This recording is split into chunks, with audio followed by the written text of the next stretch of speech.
Hello, I'm Monica Reinagel, and you're listening to the Nutrition Diva podcast. Welcome. Support for this podcast comes from Pete and Jerry's Organic Eggs. Pete and Jerry's has done one thing for generations, and that's produce eggs that you can feel good about. Their small family farmers across the country take pride in raising hens and providing certified organic, free-range eggs that meet the highest standards. They do it because it's the right way to farm, and they want you to believe in what you buy. Learn more at peteandjerrys.com. That's peteandgerrys.com. For the last 2 weeks, the nutrition world has been consumed by a rancorous debate triggered by the publication of a highly controversial and hotly contested paper in the Annals of Internal Medicine. An international team of researchers undertook what they're pitching as the largest and most rigorous analysis to date of the effects of red meat consumption on human health.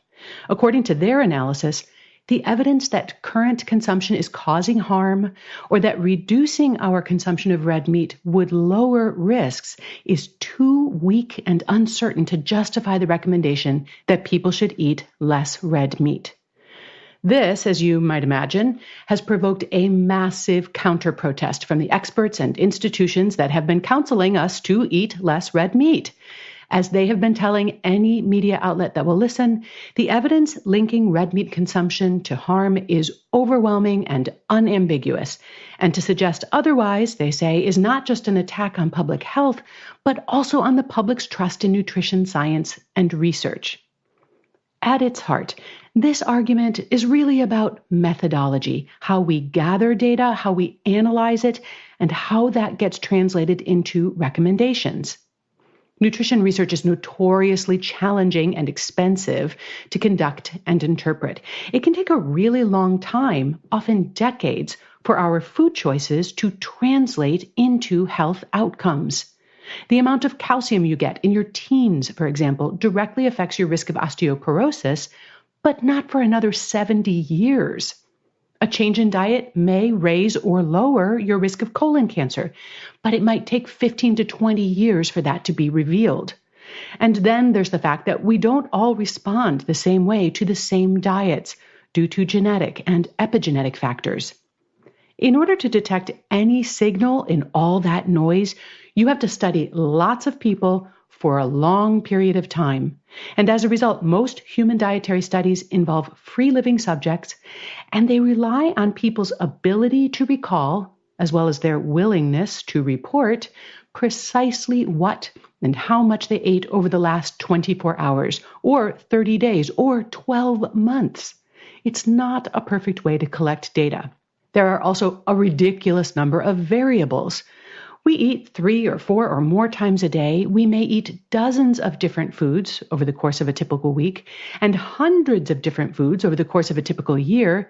We eat those foods prepared in dozens of different ways and in thousands of different combinations. Other variables include sleep, stress, activity levels, exposure to environmental pathogens, all of which generally change over time. So how do we capture or control for all of that? And then when it comes time to map all of that dietary information onto our health outcomes, well, which of the thousands of different markers, measures, signs, symptoms, and states of health are we monitoring? And how do we compare and combine the results of one study with another that shows a slightly different set of things to measure? Suffice it to say that human nutrition research does not lend itself to tidy data sets and airtight conclusions. There's a lot of interpretation required. In fact, it's possible to make the data say pretty much anything you want them to. And the fact is that researchers have biases which influence how they interpret the data. All of us, including researchers, tend to look for evidence to confirm what we already believe is true and reasons to discount evidence that undermines our beliefs. If your family has been raising beef cattle for generations, or you've made your career advocating for a high-protein diet, or you just love steak, you're probably going to be predisposed to believe evidence showing that red meat is healthful. If you grew up believing that eating animals is morally wrong, or you've staked your career or your reputation on the superiority of plant-based diets, or you sell lentils for a living, you're more likely to see the flaws in that same evidence. Now, before I share my thoughts on what, if anything, we should take away from this latest analysis, let me just pause to thank our sponsors. Support for today's show comes from Bare Minerals, creators of clean beauty. Bare Minerals believes in pure formulation and uncompromising performance. They believe that makeup and skincare should make your skin better, not just better looking. Bare Minerals began the clean beauty revolution in 1995 with their best-selling Original Foundation. It offers creamy, lightweight coverage that's naturally luminous. The clean formula contains just 5 ingredients, all minerals, including non-chemical SPF protection. It's makeup so pure, you can sleep in it. Bare Minerals formulas are clean without compromise. They're good for skin formulas with proven performance, and they're all 100% cruelty-free. Upgrade to clean beauty products. Use the Foundation Finder at bareminerals.com to find your perfect match. And first-time customers get 15% off with the promo code DIVA. That's bareminerals.com, promo code DIVA for 15% off your first purchase. Bare Minerals, the power of good. Like so many of the debates taking place right now in our civic life, this latest argument over whether red meat is killing us or making us stronger is unlikely to change any minds. Those who, for whatever reason, want to believe that red meat is harmless or beneficial will line up behind one set of experts and data. And those who are committed to the position that reducing or eliminating red meat will improve our health will line up behind the other, and everyone will claim that science is on their side. Caught in the crossfire here are hapless consumers who just want to do the right thing. They look to scientists, experts, and institutions for guidance. And I can understand why people get so frustrated when the experts can't seem to get their story straight. I'm not going to take sides in this debate. I'm not going to argue over which data should be included, how they should be analyzed, and which criteria should be applied to determine whether or not the outcome of this analysis is valid. Because these methodological discussions don't really help you decide what to have for dinner tonight. Here's what I think we need to keep in mind. Number one, no food is good or bad in a vacuum. It's always going to depend on how much you're eating, how you're preparing it, what you're eating it with, and what you might be eating if you weren't eating that instead. Context is everything. Number two, compared with other sources of protein, red meat has both nutritional advantages and disadvantages. It's high in B12, but contains no fiber. It's a great source of iron, but provides very little omega-3. When you get your protein from a variety of sources, including plant sources, you're going to get a broader array of benefits and reduce your exposure to any potential concerns.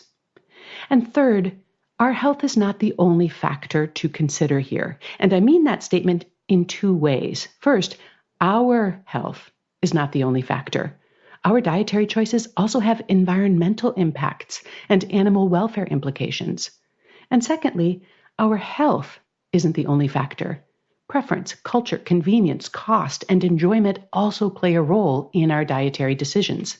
Interestingly, the authors of this new analysis that exonerates red meat note that they did not consider environmental impact in their analysis, but they did consider consumer preferences. How you balance these factors against one another is going to be a highly individual decision.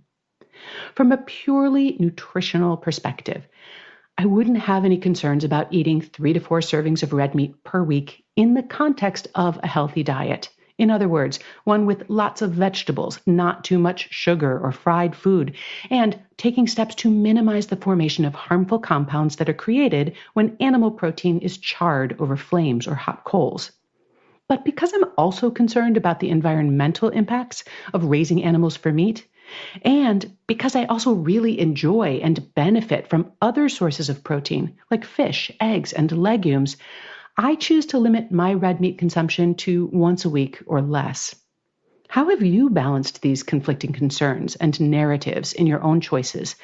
Do these sort of arguments among researchers make you feel less confident in your own conclusions, or do you just tune it out?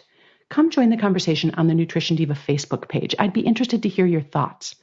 And if you're trying to create more balance and consistency in your own eating habits, check out my Nutrition GPA. It was recently named by the New York Times as one of 4 best food tracking apps, and you'll find it at nutritiongpa.com. You'll find a transcript of today's show along with the complete Nutrition Diva archives at quickanddirtytips.com, where you can also sign up for free email updates. Our show is produced by Nathan Sems, edited by Karen Hertzberg, and our Macmillan audio team also includes Morgan Ratner, Michelle Margulis, Emily Miller, Kate Hines, and our director, Kathy Doyle. Thanks for listening, and have a great week.